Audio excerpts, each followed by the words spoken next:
Bonsoir. Alors, je vous retrouve en cette rentrée 2023 avec un invité que vous connaissez peut-être déjà, qui est Bruno Lepelletier, courtier financier sur Aix-en-Provence.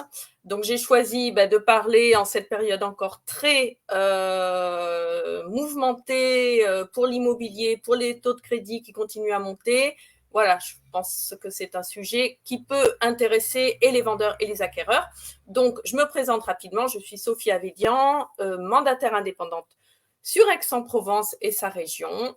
Cela fait maintenant 10 ans que je travaille, que je fais ce métier et je fais des lives tous les mois concernant des sujets qui peuvent vous intéresser si vous vendez ou si vous achetez. Donc, je vais faire rentrer Bruno dans mon studio. Voilà, bonjour Bruno. Bonjour. Tu vas bien? Très bien, merci. Tu as passé de bonnes vacances? Les vacances sont bonnes, la rentrée les moins, mais bon, Oui, c'est comme ça, c'est dans l'air du temps. voilà. Ouais, donc on va parler d'un sujet qui intéresse, on en entend parler tous les jours en ce moment, de l'immobilier qui se porte pas très bien, des taux d'emprunt qui continuent à monter. Tu vas nous refaire un petit point là-dessus, voilà, Ouais. comme on a l'habitude de faire maintenant. Alors en effet, bon nous ça fait d'ailleurs dans nos lives, ça fait 1 an qu'on le dit qu'on s'en va vers des problèmes dans le marché de l'immobilier. Là, c'est en train de se diffuser et on est en train de vous constater les dégâts. Malheureusement, la vague est pas encore passée, on est en plein dedans. Ouais. On a des chiffres qui tombent qui sont absolument affolants. La production de crédit immobilier est à moins 60% d'année en année. Ah ouais, c'est énorme. C'est énorme. Les ventes immobilières se dégringolent. On a des études notariales sur Aix qui nous expliquent qu'elles n'ont pas eu un seul nouveau compromis sur tout le mois de septembre jusqu'à présent. Donc voilà, pas mal de choses réjouissantes. Bon, faut relativiser. On sort de 2 années historiques au niveau des chiffres, etc. Donc ça pouvait la gabegie pouvait pas continuer forcément Oui. à d'état aeternam.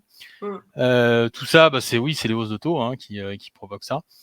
Alors là, ce qu'on constate à la rentrée, on a eu encore une augmentation de taux au mois de septembre, mais on a des signaux encourageants. Il semblerait que certaines banques commencent à nous parler de détente, commencent à nous parler de potentielle baisse de taux à venir au mois d'octobre.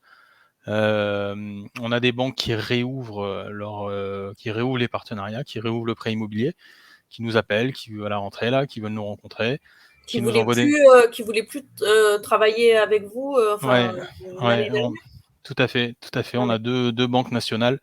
L'une qui n'avait pas arrêté officiellement, mais qui en pratique avait arrêté parce que tout leur taux était usuraire, Ouais. est revenue. Une autre a réouvert le partenariat. Bon, certes à des taux très élevés, mais ça va quand même dans le bon sens. Ouais. Bon, après, la nouvelle de la semaine dernière, c'est que la BCE a entériné une hausse de 0,25, qui était un peu prévue, qui était pas prévue, qui a surpris un peu les marchés. Ça, on s'attend à ce que ça ruisselle dans les taux du crédit immobilier, tôt ou tard, ça va se retranscrire dans les grilles. Donc, on s'achemine vers les 5% d'ici la fin de l'année. On Oui, devrait voilà, y c'est ce être. que j'entends dire, ouais. Ouais, là, on est sur les durées longues de 20-25 ans. Les banques les mieux placées sont juste en dessous de 4. On arrive encore, pour certains profils, certaines banques, à négocier à 3,90, 3,70, 3,80 sur 20 ans au mieux de chez mieux. Mais voilà, il y a des banques qui sont juste en dessous des 5% qui y sont déjà. Une banque nationale vient nous envoyer leur grille, ils sont à 4,80 sur 25 ans, sur les meilleurs profils. Mais voilà, on va y arriver, on va finir sur les taux des 5%. Ouais. Sur le front des nouvelles, le taux d'usure est moins un problème. On vous a bassiné avec ça pendant 1 an et demi. Là, le taux d'usure, vu qu'il a été mensualisé, a eu le temps de rattraper et a dépassé les taux qui sont pratiqués par les banques suffisamment pour qu'on le rencontre peu souvent. On l'a encore sur des profils un peu âgés. Là, j'ai le cas sur un dossier, des gens de 55 ans. Donc là, oui, en plus, ils ont une petite C'est surprime pas sur âgé, l'assurance. 55 ans. Pour un assureur, si. Si tu regardes des devis, tu verras que pour un assureur, c'est Ouais. plus jeune, c'est plus 25 ans. Ouais, Mais ouais. je suis d'accord avec toi, c'est pas âgé. Mais pour du prêt immobilier, pour l'assurance, si ça reste, Ouais. on est en limite. Donc, mais là où il y a 6 mois, on explique à des gens de 40 ans que non, vous êtes usuraire, monsieur, dame, ça va pas le faire. Ça, voilà, ça s'est quand même beaucoup détendu. Donc Donc ça, c'est grâce à la mensualisation du taux d'usure? Oui, c'est la mécanique du taux d'usure qui met du temps vu qu'il c'est toujours 3 mois en retard. Oui. Là, le fait qu'il ait recalculé tous les mois, ça a permis de monter. Et quelque part, quand on regarde les taux de marché, quand on regarde l'OAT de 10 ans, le taux des obligations françaises sur 10 ans, il stagne sur un plateau depuis plusieurs mois. Donc, les banques ont continué à monter autant que pouvait leur permettre le taux d'usure. Et aujourd'hui, l'autre, alors ça fera pas plaisir aux emprunteurs, mais pour les banques, c'est quand même une nouvelle importante, c'est qu'elles ont retrouvé des niveaux de rentabilité sur les dossiers. Elles ne font plus de dossiers à perte, ce qui a été quasiment le cas pendant un an. Donc c'est quand même, voilà, ça assainit le marché, ça rétablit et ça Oui, explique quand même aussi une bonne l'intérêt. nouvelle pour les emprunteurs quand même. Ça veut dire que les banques prêtent plus volontiers qu'il y a quelques mois. C'est ça, quel que soit le domaine d'activité, le business, Eh oui, on peut pas travailler à perte, hein, faut que ça ça soit fonctionne pas, quoi. gagnant-gagnant. Hein. Bah oui. C'est ça, c'est ça. Oui, Donc oui. voilà, ça explique un peu le renouveau d'intérêt des banques. Donc voilà, Bon, c'est pas mal. les taux sont élevés.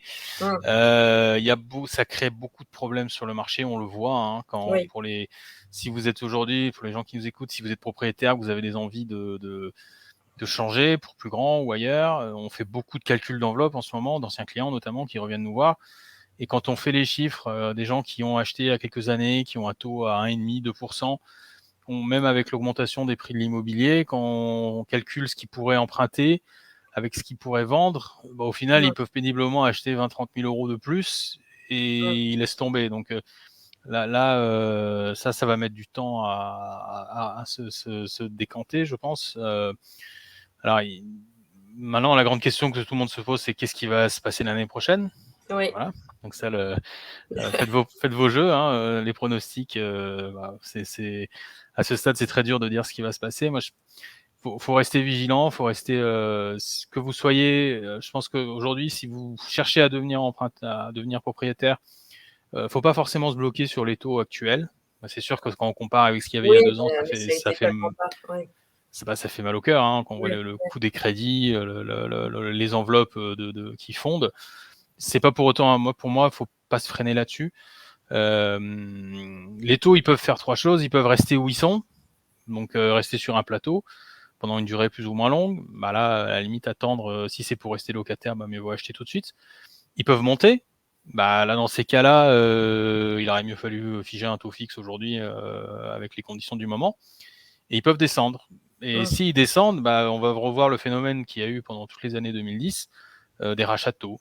voilà, on va négocier les crédits. Ouais, il faut pas. Là, on le fait plus depuis plusieurs années parce qu'on avait atteint le fond du fond. Les prêts rachetables ont été rachetés dans les années 2010. Là, les taux, depuis qu'ils montent, évidemment, il n'y a aucun rachat de prêt possible. Par contre, dès qu'il va y avoir une baisse de taux, et ça, il va y avoir une fenêtre d'opportunité pour c'est pour ça qu'il faut garder une oreille sur le marché, sur les taux qui se pratiquent. Il faut 1% entre le taux que vous avez sur votre crédit et le taux de marché qui se pratique pour que le prêt redevienne rachetable. C'est un petit peu plus technique que ça, mais grosso modo, c'est la règle de base. Si vous reste 2 tiers de la durée de votre crédit qui a 1% d'écart, c'est rachetable. Donc, je pense que si vous rentrez aujourd'hui si vous achetez aujourd'hui, vous finissez avec un prêt à 5%, dès que les taux sur le marché sont à 4, bim, vous pourrez refiger sur un taux fixe à Il faut 4. venir te voir. Voilà, ça sera le moment de regarder. Donc, pour moi, c'est une question qu'on me pose souvent, c'est est-ce que ça vaut le coup d'acheter aujourd'hui? C'est ce que j'explique aux gens. Vous savez pas de quoi demain, on entend un peu de tout. Oui, les taux vont plus bouger, ça y est, ils sont atteints à 5, ils bougeront pas, ils vont redescendre, ils vont remonter. La vérité, c'est que personne n'en sait rien.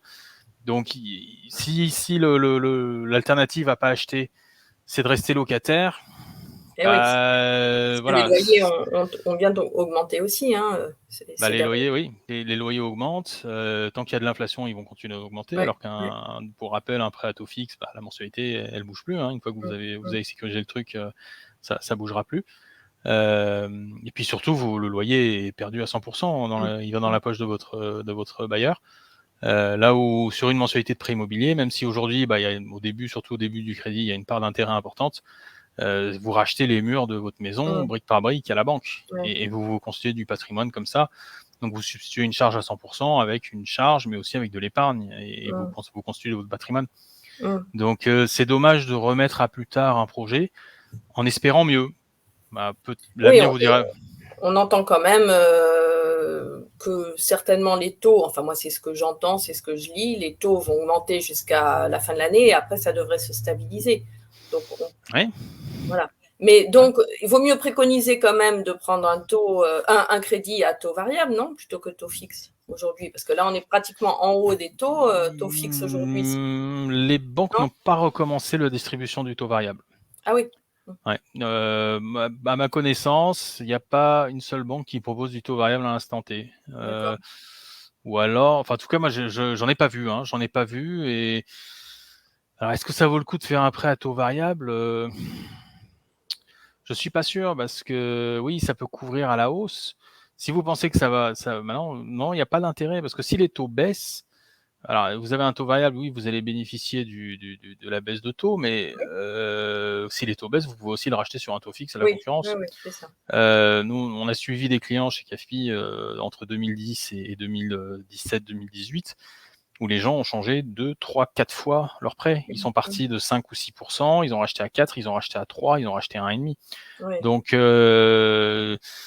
après, honnêtement, je sais pas dire que vont faire les taux. Tant qu'il y a de l'inflation, ils resteront élevés, ça c'est une certitude.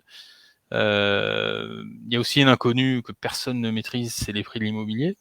Mais là, bon, on entend tout et son contraire. Je sais pas si quand on suit un peu les experts, les spécialistes, BFM et compagnie, voilà, il y en a 10 que ça va, il y en a qui expliquent doctement que ça va prendre moins 30%, c'est mécanique parce que. Ça, il y en a qui disaient ça déjà il y a un an. Voilà, il y en a d'autres qui disent qu'au contraire, ça va pas bouger ou ça sera marginal. D'autres qui vont dire que ça va continuer à monter.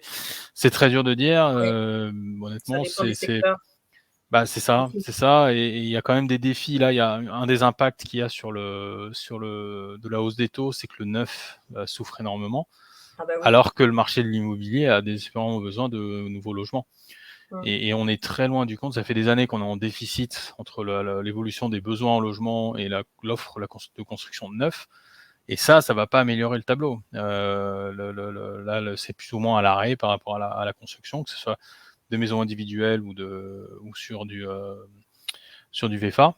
Donc ça peut être il y a aussi le phénomène, les gens vont abandonner toutes les passoires thermiques parce que trop compliqué, trop cher à rénover.